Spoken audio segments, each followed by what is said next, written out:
Mawaziri serikalini sasa wanaonekana kujihusisha pakubwa na mikutano ya kisiasa mara kwa mara. Baadhi yao sasa wamegeuza afisi zao kuwa majukwaa ya mikutano ya vyama vya kisiasa, kwenye hatua iliyotajwa kukinzana na kanuni za ofisi zao. Maswali yanaibuka kuhusu hali hii, kama anavyotuarifu sasa Stephen Leto.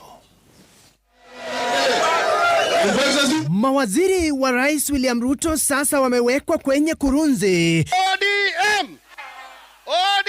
kufuatia kuhusika kwao kila mara na wasemi za kisiasa na hata kuhudhuria mikutano hiyo. Katika kaunti ya Mombasa, waziri wa madini Ali Hassan Joho utadhani bado ni naibu kinara wa chama cha ODM. Mukongangari kinoma, kama ni noma, kama ni mbaya, kama ni noma. Mawaziri hao sasa wanavalia shati zenye rangi za vyama na kofia za vyama hivyo bila kujali afisi wanazowakilisha ni za umma. I am the Cabinet Secretary National Treasury, but it is also not disputable that I'm a Luo. Waziri wa fedha John Mbadi, kwa mfano, kwa wakati mmoja wiki iliyopita aligeuza afisi hiyo ya umma kufanya mkutano na wazee wa jamii ya Dholuo kutafuta mwafaka wao wa chama cha ODM, wiki moja baada ya chama cha chungwa kumtema katibu mkuu wake Edwin Sifuna na mambo kuchemka. Tell me any leader of substance from ODM coming from coast who is with them.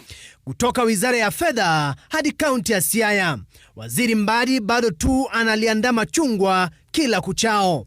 Waziri wa kawi Opiyo Wandayi pia hajaachwa nyuma.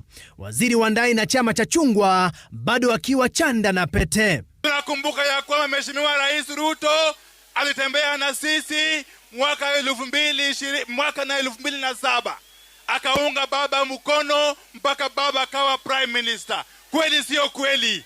Waziri wa utumishi wa umma Geoffrey Ruku pia ameibua maswali chungu nzima kuhusu kujihusisha kwa mawaziri na siasa za kila siku. 2032 ODM tutahakikisha kwamba imepata kiti ya naibu wa rais, deputizing Profesa Kithure Kindiki. Chini ya sheria ya maadili kwa afisi za umma, afisa wa umma hatashiriki katika shughuli za kisiasa ambazo zinaweza kuonekana kuathiri kutokuwa na uwazi katika ofisi yake. Stephen Leto, runinga ya Citizen.